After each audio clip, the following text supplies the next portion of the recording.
Cashflow Diary podcast, episode 537.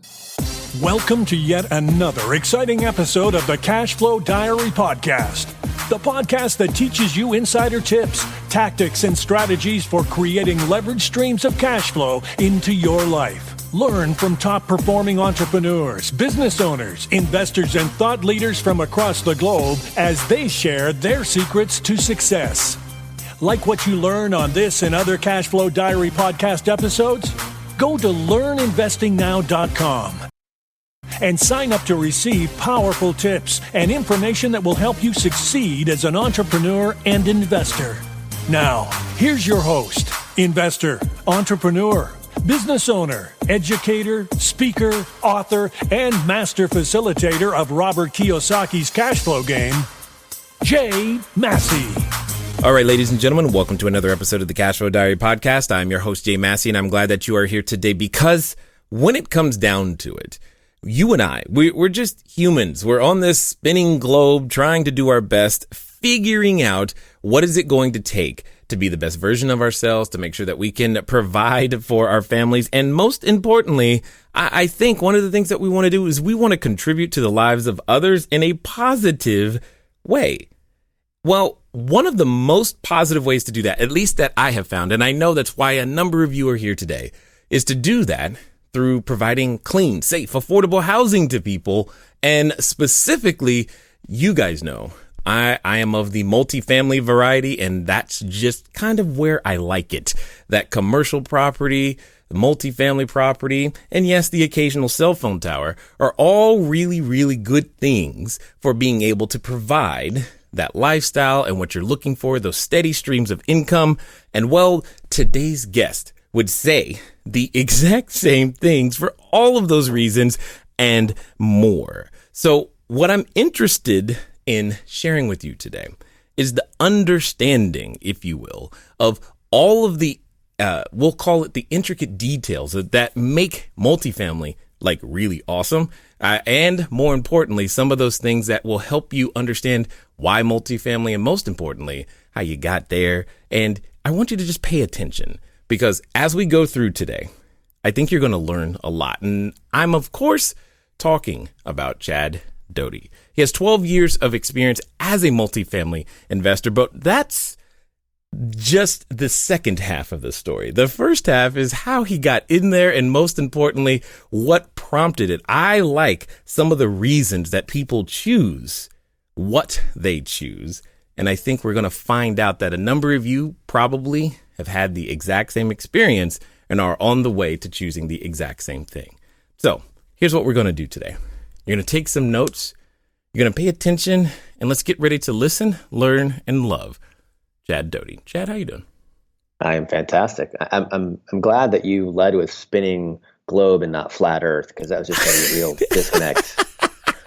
I was thinking that to mention it. It's just like, I'm in the right place. I was thinking it, but I was like, you know what? It's all good. It's all good. So, now, this being your first time here, I have to ask you the same question I tend to ask everybody else the first time that they're here. You ready? Fire. All right. I tend to look at today's entrepreneurs a lot like yesterday's superheroes.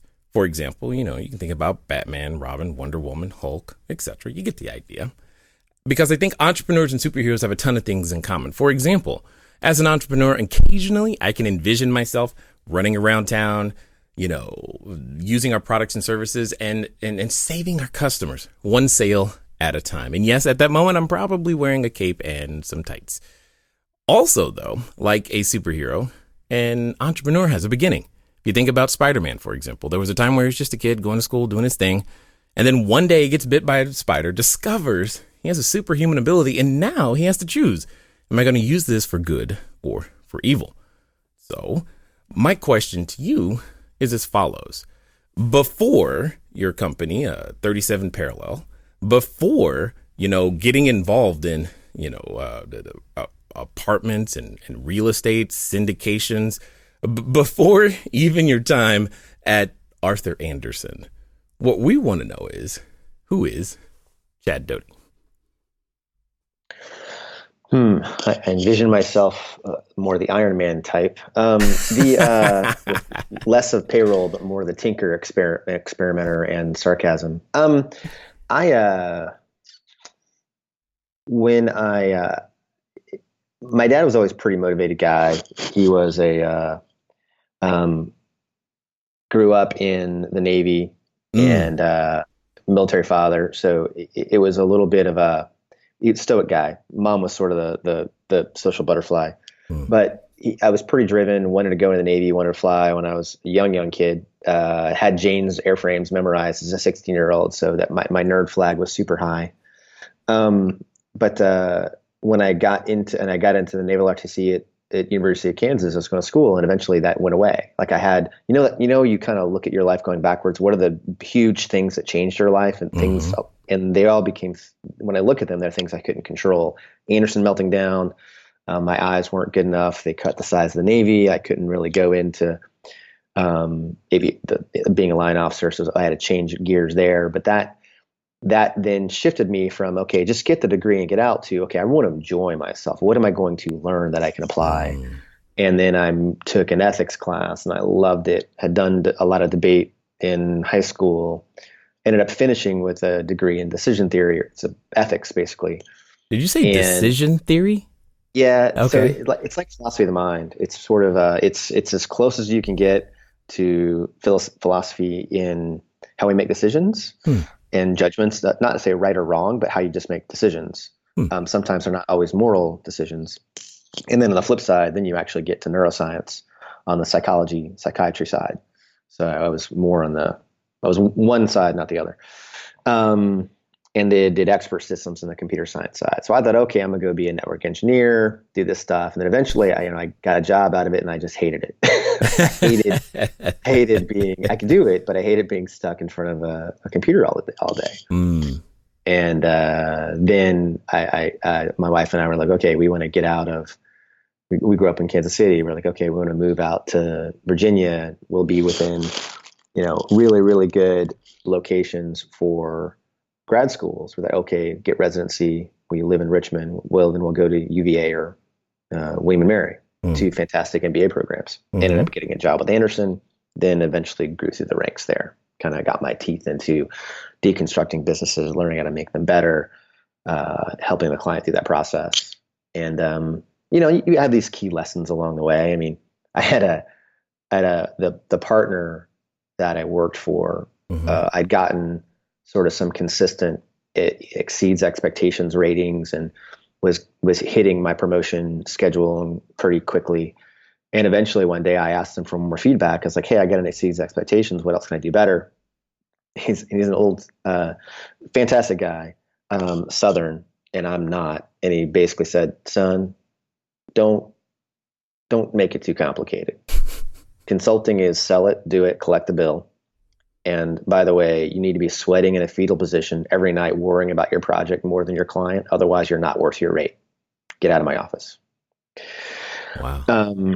But that client service piece has always been a little bit there, but it got Andersen's a crucible for that. But you absolutely have to be client focused. And so you carry things like that, like don't screw up, be client focused, make sure that you talked about that hero concept. A really good question, like my business partner and I, we go to Strategic Coach, Dan Sullivan, fantastic organization. So we've been in Coach for a while.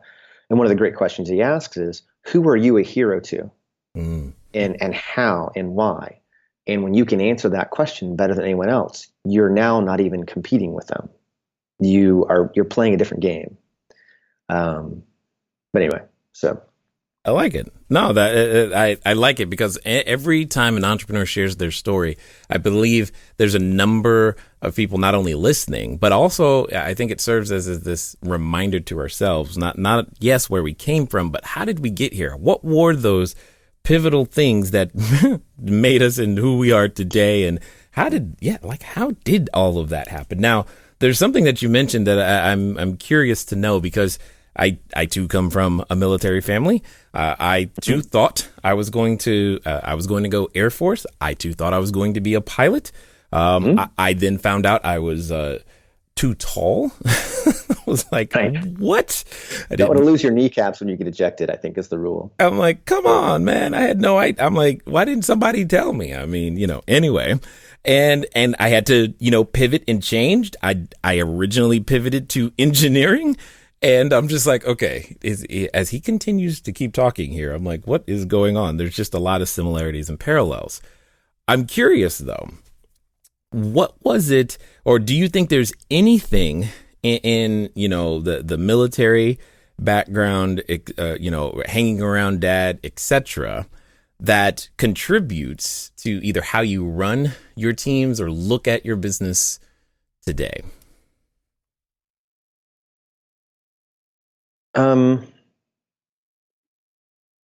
Maybe it's tough to tell whether it was from either from the military side of it, because he wasn't a career guy. I see. He was were your parents' career? Oh yeah. Like 20 plus? Okay. Oh yeah. Yeah. So he was 13, and then went to go fly for the airlines. But I think, I don't know if you do DISC or Colby or anything like that. Yep. But so I'm a dyed in the wool result oriented. I'm a super high D, super high I. My S is in the toilet, and my C is like midline. For those in the call, if you don't know, the DISC is D is get it done, I is get it on, S is get together, and C is get it right. And it's far more complicated than that. But yes, when you look at mine, it's someone who likes to get a lot of stuff done, having a great time doing it. They don't really care if they leave a social wake with the team they work with, as long as they make the result. And it's got to be mostly right. but they're willing to break some rules to get the result. Is sort of me. And I think, and my dad was like that. If it didn't fit right the first time, get a bigger hammer, but he got it done. Right. Or my mom was I have to find the perfect tool, and it's going to take you 3 times as long. And I hate that stuff. But everybody will like you when it's all said and done. Yeah, no, I hear you. And there's a rule, and it's not that bad. It's more that, if everyone's there in a team ostensibly to achieve something, well, yes, you want to be friends with everyone, but it doesn't matter if you're friends with them and you fail. Preach it, brother. Oh my goodness. Yeah. So I like this. I like where we're headed here. Now, you mentioned that, there was this transition point. You start out engineering, then go over to Andersen. But what I want to know is, for a lot of individuals, especially those that are listening right now, they could be doing something that they actually don't want to be doing right now, and with the hopes of one day, getting into real estate, etc. We're going to talk about that. But what I really want to understand is, when a lot of people have this background of school and traditional jobs, etc., and then they want to do something different, what was that conversation like when you're talking to your spouse or your parents or family, anyone, saying, you know what, I know that this is what I'm doing, but now I want to go this direction? What was that like? Yeah, there's 2 things that stick out. The first was, I had a really dear friend of ours. She for a while was a pretty sought after life coach, like executive life coach. Mm-hmm. And she got dropped into businesses to help C-level execs sort of balance out their world, yet still be high performers. Got it. Because, as you grow up the salary tier and the travel tier and the stress tiers inside companies, divorce rates go up, burnout rates go up. So she was brought in to sort of balance it out. So I'd never gone through that process. I mean, my dad gave me Think and Grow Rich when I was 18, and I read it, but it didn't sink in until I didn't really get the entrepreneurial bug, until early to mid 30s. I was on the, climb the corporate path and become a partner, and that model just blew up. But it was still success driven. It's just in someone else's model. Mm-hmm. But I was going through that process with her, and I can't remember which one came first. Either there's 2 events. I'll talk about the second one in a minute. But we were going through not balance per se, but if you were to take your life, and a lot of people talk about what does a perfect day look like, and I have a few really cool one of those, but there's more. If you were to do what's the perfect calendar look like, or the month look like, what would you do for a month if money didn't matter, you had complete control of your time, you could do whatever you wanted? What would that look like? And most people can do a day. Maybe a handful of people can do a week. It's really hard to do a month. When you think about, because a lot of people think, well, if I made enough money, if I got to, do we curse on your podcast, by the way? Some have. Okay. I'm saying, when you get to fuck it money, right? Whatever that number is. Yeah. Right. Are you going to sit in a beach and do whatever?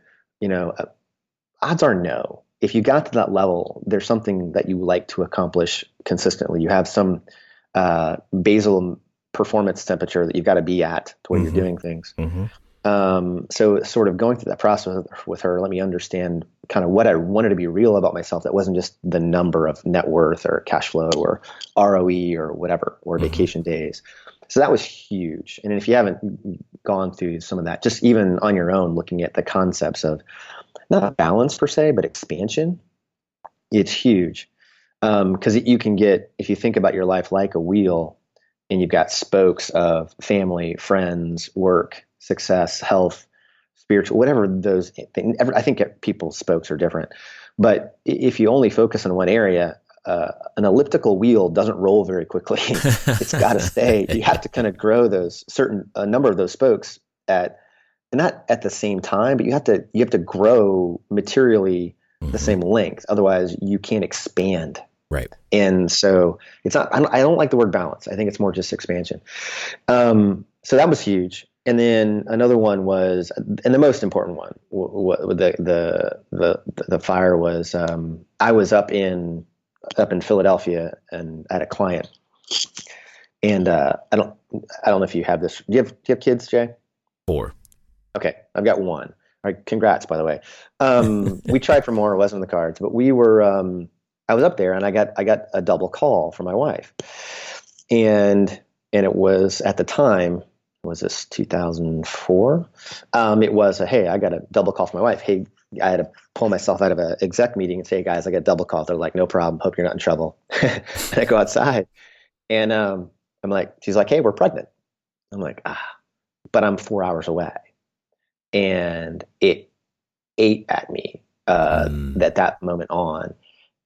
Because at that point I'd switched from being working for, or I was in the process of switching from working for a consultancy to moving to my own consulting company, and that was just that's just lit the fire. And within 6 months, I'd switched over to my own client base.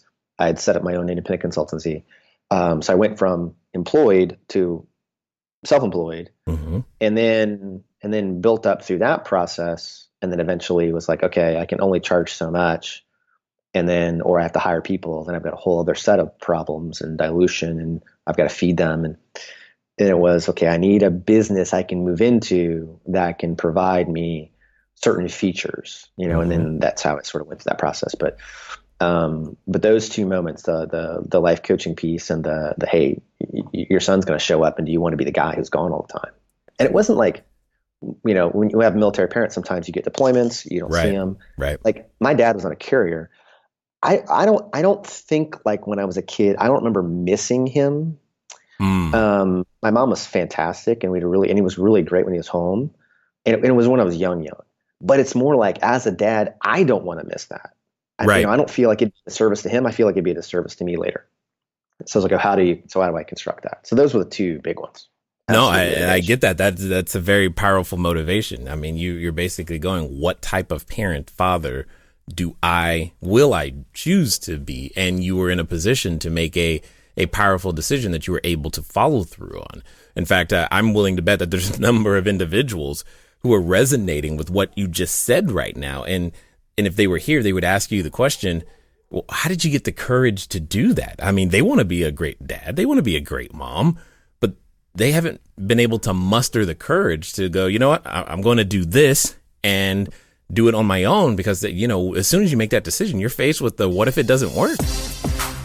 Hey guys, thanks for listening as always, and I'm glad that you continue to support with each and every download and subscription and share. One of the things that I want to ask you though is, where are you listening to me from right now?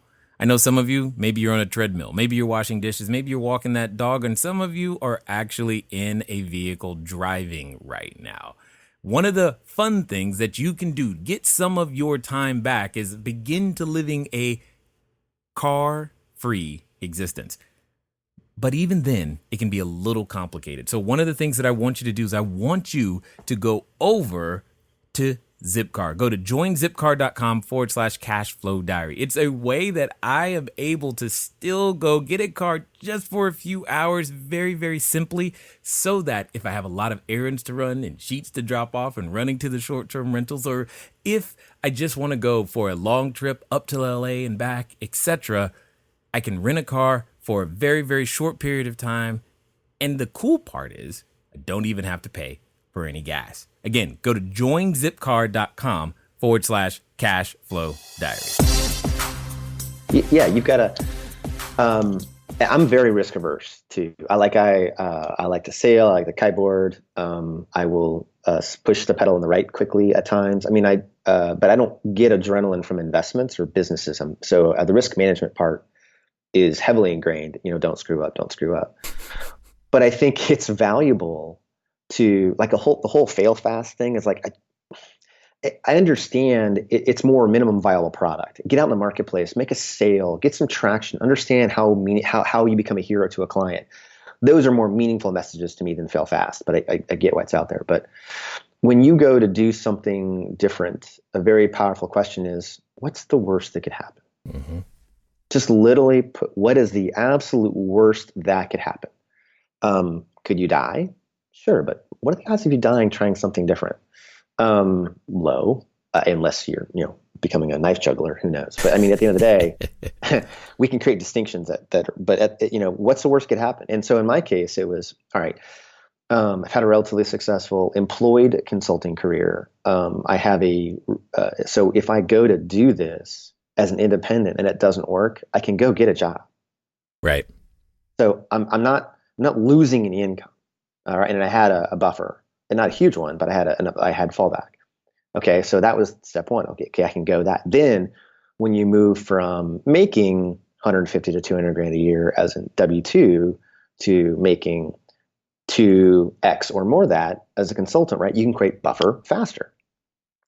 So then it was like, okay, I can do this, but there's only so far this can go. Then it was, how do I create recurring residual income? What are the methods for that? And went down that path. But I think you got to just you got to be realistic. Like, if you are in a position where if you were to leave it and you knew you couldn't recover, right? Well, then, if you live in a small town and you're unwilling to move, and if you gave up your job, someone would take it in a heartbeat and you can never get it back. Well, yeah, that's probably a challenge. But then you got to ask yourself, well, if I really want the success I want in life, I can just move to a better town that has a better population or better employment growth. I also believe fundamentally that you're 100% responsible for the results in your life. Not in that think stuff's going to happen to you, but how you respond to it, the choices you make in advance of it, all those shape what occurred to you.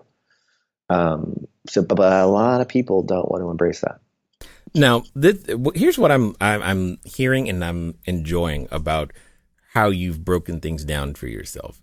I'm hearing very methodical process for the decisions that you've come to and for the reasons that you've done the things that you have done.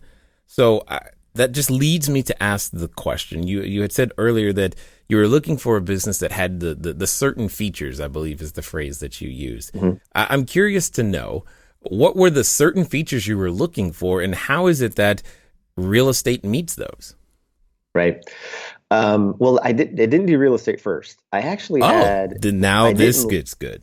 Oh yeah, I've got some. These aren't flaming horrific funny stories. They're more just attempts at things that were successful in a lowercase s. I mean, made money but hated it. But my first real estate experience was as a college student. My dad bought a duplex, and and one side was rented out. We renovated the other side while I lived in it. And then we moved someone else in, did the same thing. He sold it. I just hated it. And I'm happy to build things that I'm going to enjoy, but as part of that process, I was like, I'd rather coordinate the work and go do something different. But so I was not looking at real estate as one of the avenues initially. And the first thing I did was, smarty pants, computer science and engineering guy.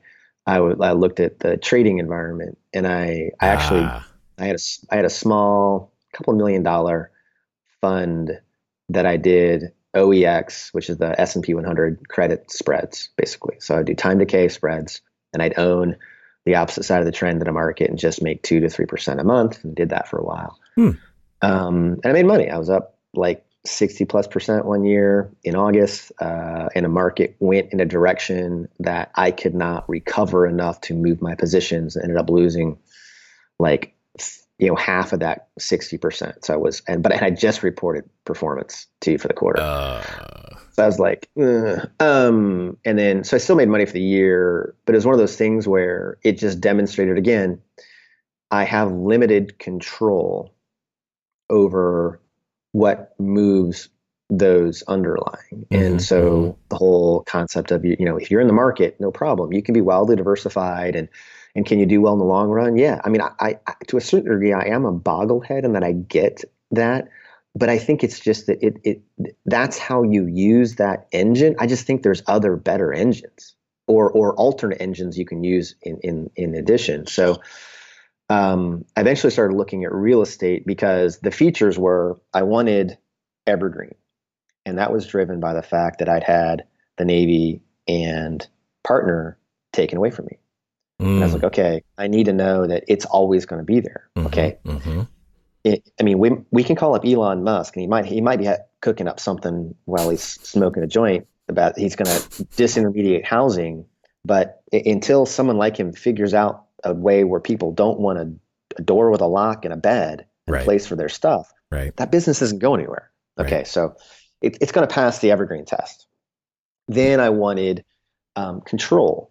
Well, in real estate, you control if you're paying attention, the characteristic of the market you're buying in a great degree of detail. There should be no mystery because you can get data on all the retail, the types of people that live there, all the demographics, what's happening with path of growth, what's happening at the state level, who's moving, the components of who's moving there, what do landlords, all the things that could affect you as an owner of that business are determinable. So, and the market controls your fate. Now, if you're going to be a short-term buy, flip, sell, which in multifamily short-term is like 2.5, 3 years, you can care a little bit less about the market, but you're gambling more. For us, we want to buy dirt that we put our grandma's last $100,000 in. So it's a different process. So like we can determine it. It's still inefficient, not in that the data is available, but how people interpret the data varies wildly and especially not just in terms of what they think about opinion, but doesn't match their strategy.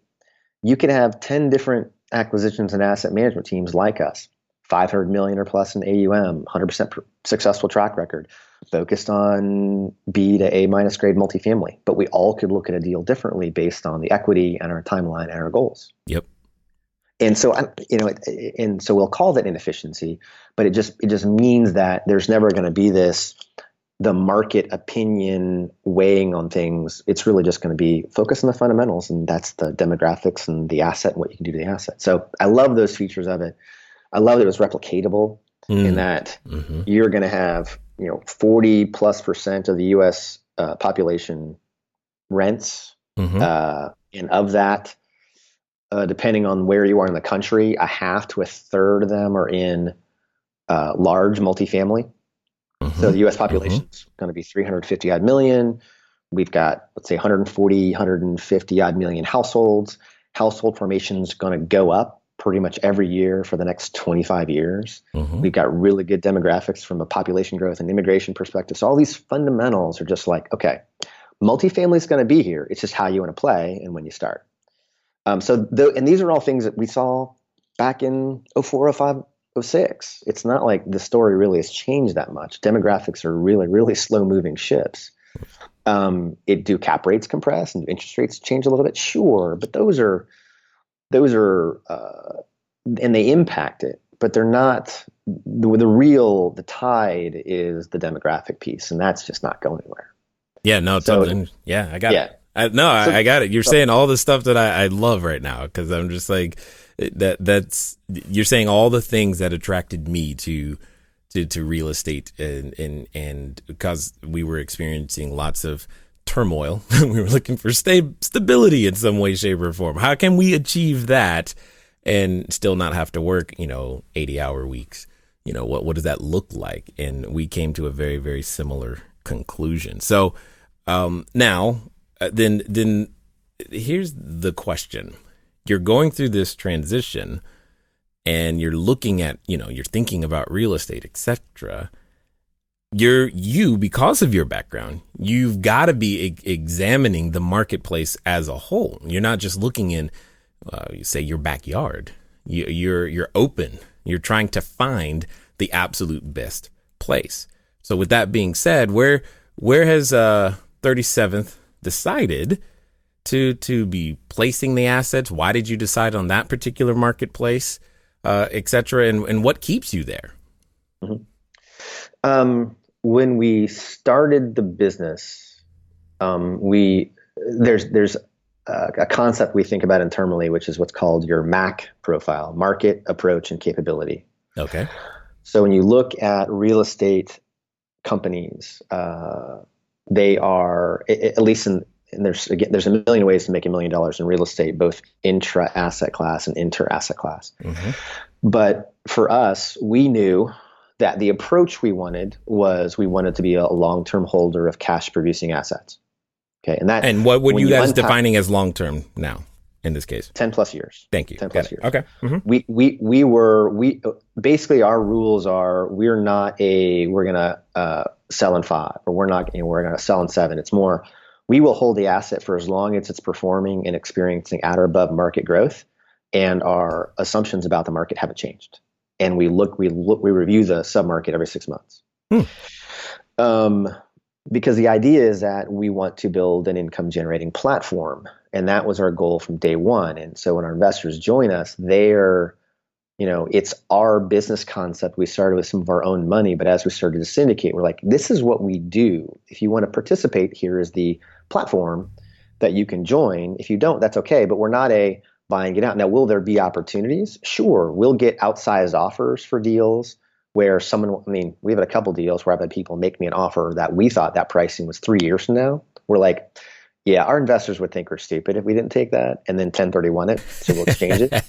And we've had a couple deals where the market was slowly moving in a direction where like, it's not going down, but it's not moving in the right direction. Do we think it's going to adjust based on other characteristics? And we think the answer is no, or we're not sure. We'll exit.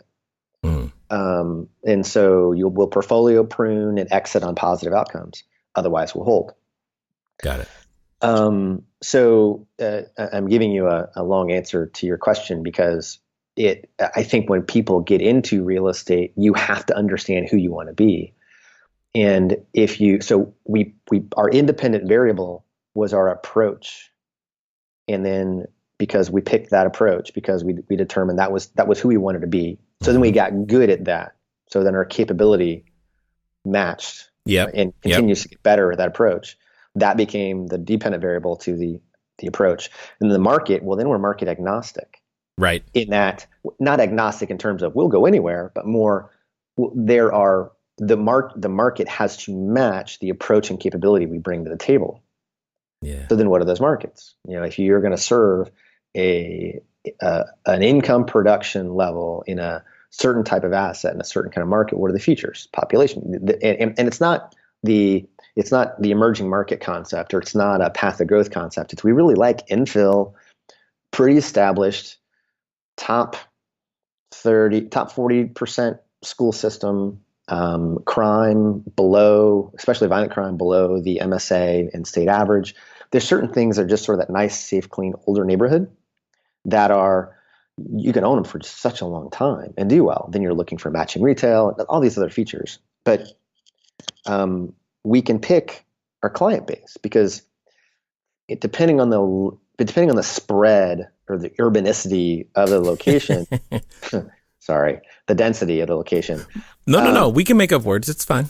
No, I've had that thrown at me before, so it's being used in the market. Okay, it's a combination about walkability and density. Anyway, but got it.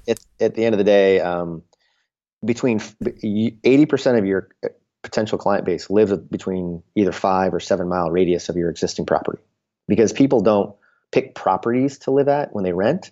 They pick where's the best part of town I can live based on job, school, entertainment. Mm-hmm. That I can get for my budget. Yep. At least that's the renter we're serving. It's not which one has a lazy river and a massage in my room and will park my car for me. And there's a place for that. It's just not, we don't do that particular type. Right. So when you understand that, then you're okay. We live in Richmond, and Richmond's a smaller, sleepier town. We love living here, but it doesn't have the volume and the characteristics that we like compared to the Texas Triangle, Dallas, San Antonio, Houston, a good chunk of the Carolinas, certain parts of South Carolina, Atlanta. And these are all cities you've heard of. They're none of these are shockers. There's no secret market for us. And if there were, I wouldn't tell you, Jay. But oh, come on. But again, it's the where to go.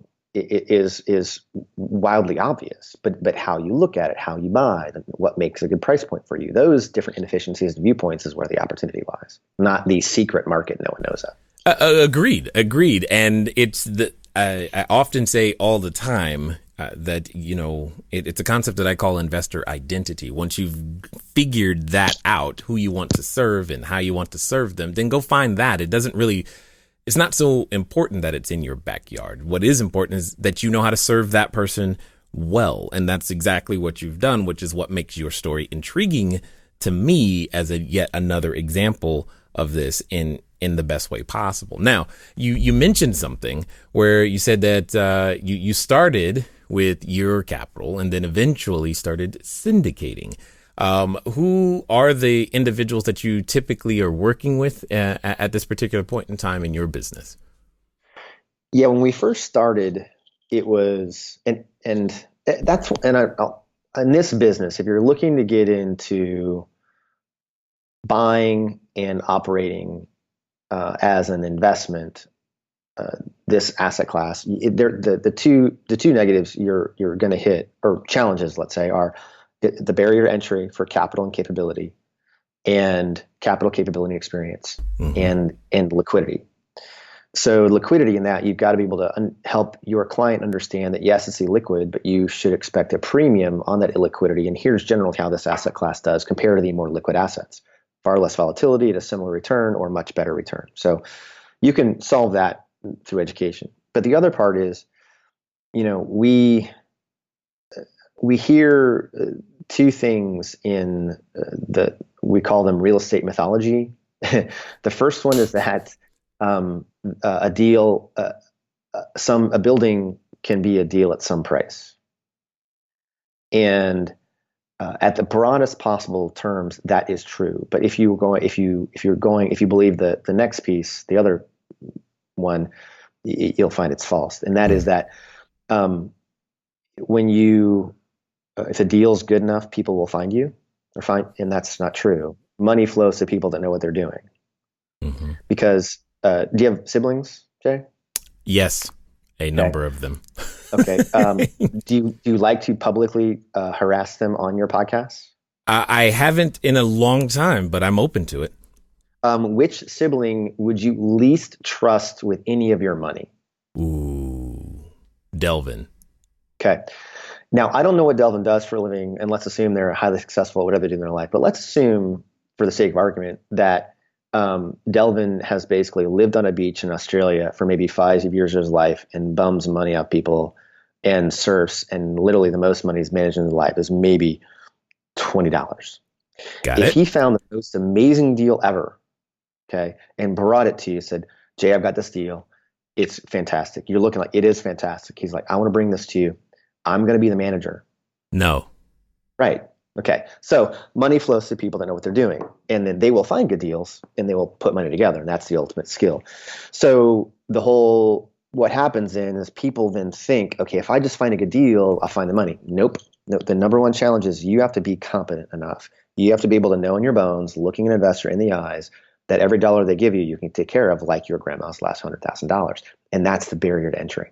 You know, and a lot of people want to shortcut that. What's funny is that you are just killing me right now, because I just want to make sure that everybody knows we hadn't met before, but we can't even figure out Skype. So, right. Because I normally say that by saying things like, you do your first deals for experience, not profit. And then later you get to profit from your experience, because it's the experience that totally trumps everything. And a lot of people, they don't want to put in the work to get the experience. That's what makes us valuable as entrepreneurs in this particular economy, especially the larger real estate transactions. And it's something that, sometimes people, because they'll approach me and they're like, Jay, how can I just start at 200 units? I'm like, it don't work like that, homeboy. It just don't. There's other things that must come first, who you must become first. Now, with all of that being said, I'm curious to know, from your standpoint, at this moment, when you go out there and you look at the marketplace for apartment buildings, I often like to do, analysis of the market. I'm thinking, the standard SWOT analysis, strengths, weaknesses, opportunities, and threats. And I'm always got my eyes open for opportunity, but I'm curious to know what you currently see as a potential threat to the multifamily world. So the things that we look at, let me put it that way.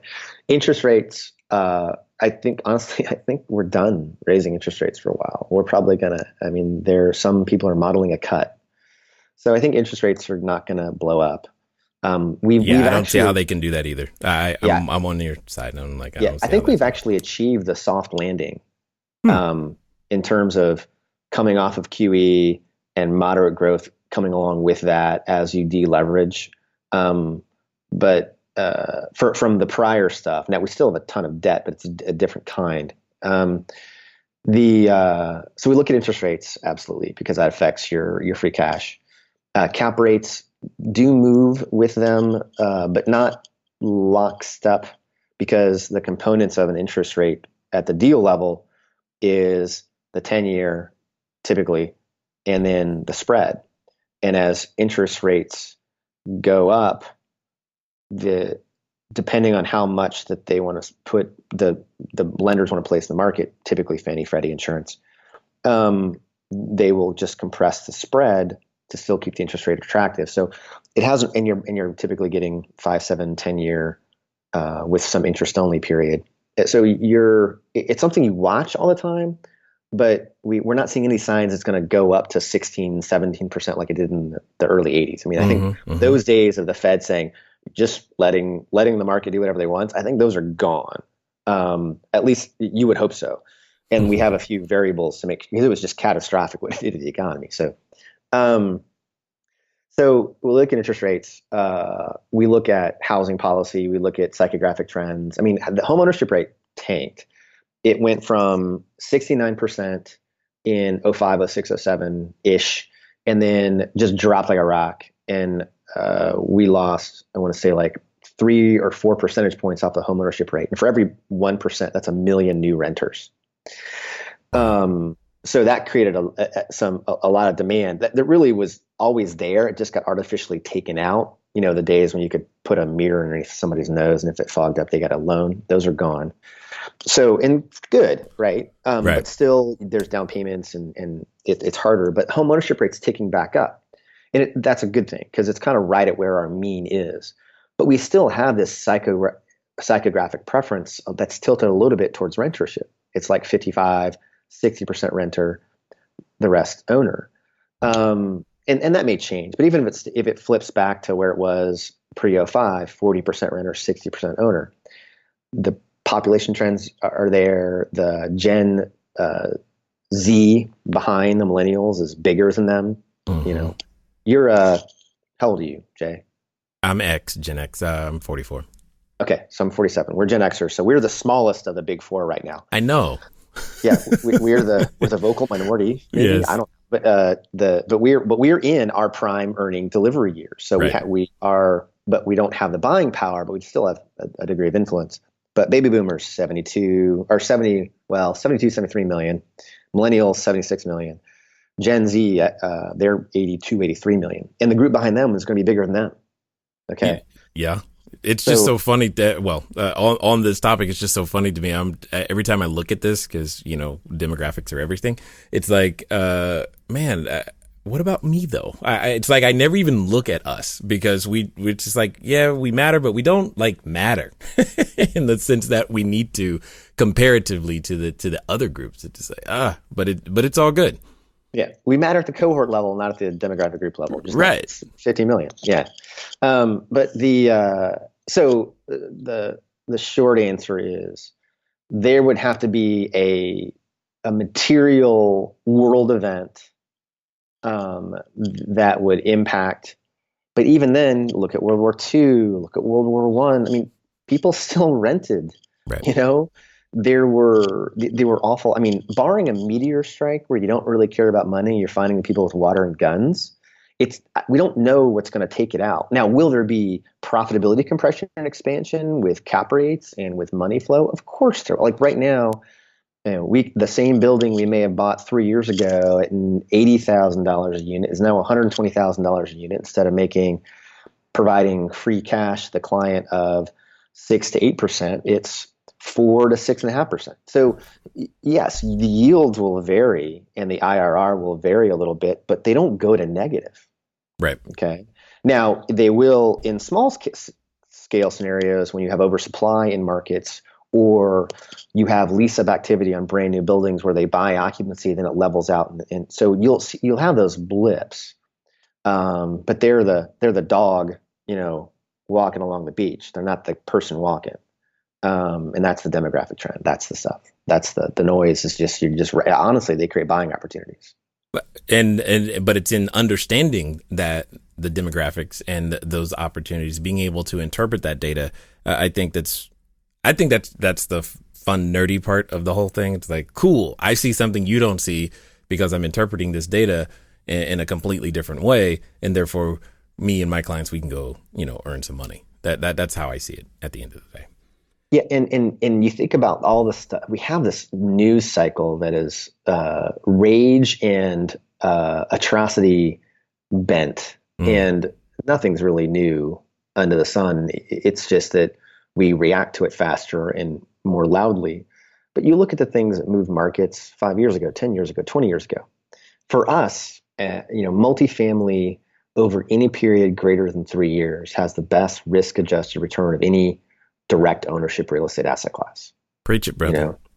So now that said, anyone on the call who does retail, does office, does hospitality, you can do fantastically well. You just are going to have different kinds of risks, and you're far more economic cycle dependent. Retail is going to, if you're in product-based retail in your center, move it to experience-based retail or sell it.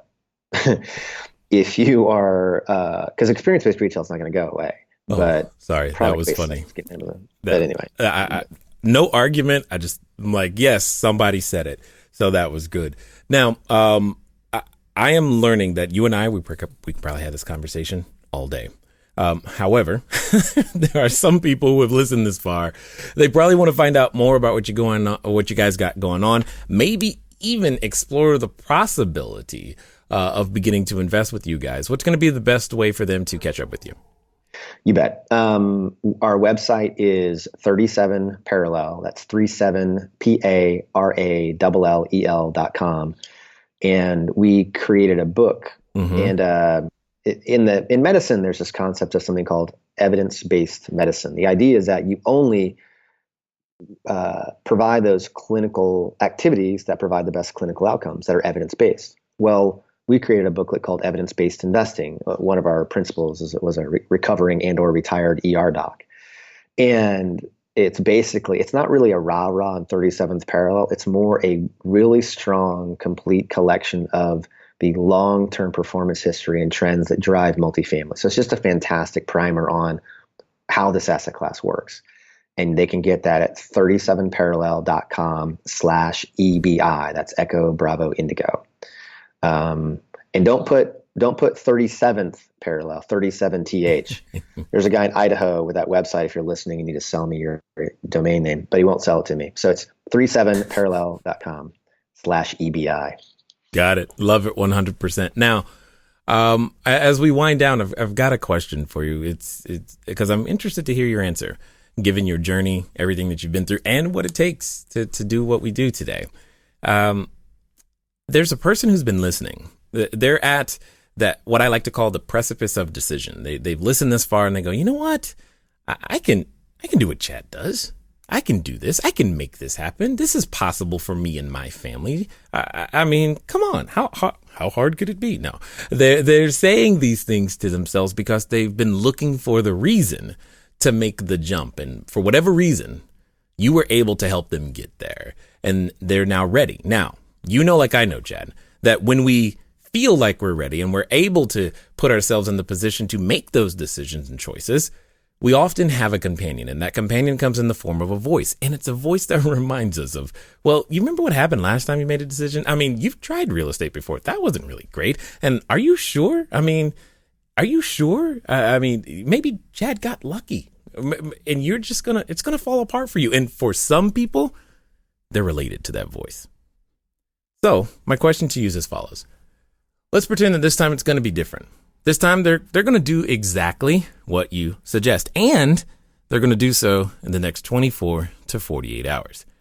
What would you suggest that they do?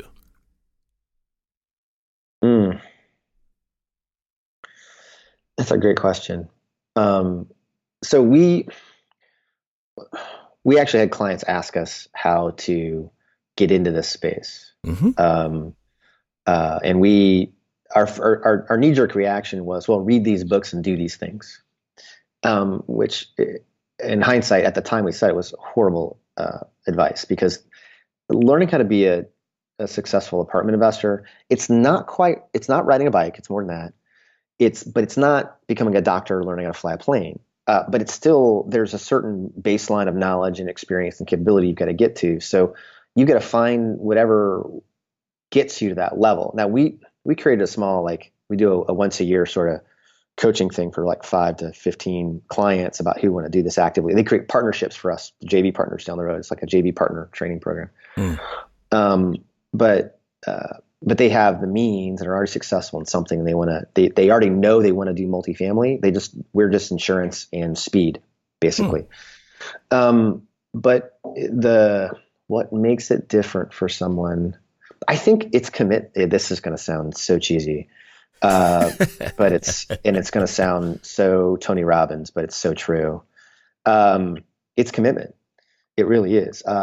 Because I'm willing to bet that if you tried it before and weren't successful, your level of commitment was less than 100%. And that's going to sound really motivational coaching, but think about it this way. Do you have pets at all, or a dog at all? Not anymore, thank goodness. Okay. Have you ever owned a dog? Yes. Okay. So the concept is, if you've owned a dog, you understand the concept of unconditional love because it's represented to you by that dog. Yeah, very much so. Okay. Then now you have 4 kids. You actually feel it yourself when you have a kid, wherever you are on the behavioral versus spectrum. At the end of the day, whether it's genetic or not, kid comes along, you're like, I'd take a bullet for that. I'll do whatever it is in my power to have for them to be successful in life, whatever success means to you. And you feel it in your bones. It's visceral. It's 100%. Well, when you think about that level of commit, and you can't apply that to everything, you burn up. You would. But if you apply that level of commitment to, I'm going to be a successful apartment investor, and you have that defined, and you're like, okay, I'm going to treat this like a methodical. It is not I'm going to go buy a yogurt stand. It's bigger than that. But if you get to that level of commitment, nothing will stop you, because then you will then find that either the gaps you need to make progress. So that to me is the difference. Because we've had people I've seen be successful that are like, you have no business doing this. I mean, you show them a P&L, they're like, yeah, I don't. These people look at that stuff for me. or you go through and we go through a market and we look at a particular deal and we're like, here's all the reasons we wouldn't buy here. They're like, yep. And they buy it like a month later and they've done well with it. Because again, there's different ways to do this stuff. So, but that commitment piece, and it's a super, when you own a cash producing asset with decent property management, whether it's your own or you outsource it, it's a very self-healing product. Mm-hmm. You can handle a lot of bonehead mistakes if you're capitalized reasonably, if you have some level of reserves, decent management, a decent market. I mean, hell, to us, your property manager and your submarket are 70+% of your success. Yeah. The rest is, acceleration. So the short answer is commit. And I don't think there's some magic first step for everyone on what to learn. It's find out what your gaps are, find out what the ecosystem looks like, find out, how you can learn it all, and then go from there. Love it 100%. I definitely appreciate, again, the journey, definitely your methodical, systematic approach to how you get it done, and going out there and doing it and creating opportunity for other people is exactly what gets me very, very excited for entrepreneurs and why, well, we just need more of us out there doing that very, very thing. And I just want to be the first to thank you for taking the time to share your knowledge, your wisdom, and your insight here with us today at the Cashflow Diary. My pleasure. All right, ladies and gentlemen, you know what time it is. It's time for you to move at the speed of instruction. What does that mean? Well, that means get over to 37 Parallel. That's 37parallel.com/EBI. Why? Because you know that evidence-based investing is a great idea. More importantly, you learned something in our conversation today. But I think the thing that I want to make sure that you take with you is that you just remember to ask yourself this question. Who are you a hero to? Ladies and gentlemen, it's been fun talking to you today. I look forward to talking to you soon. Until next time.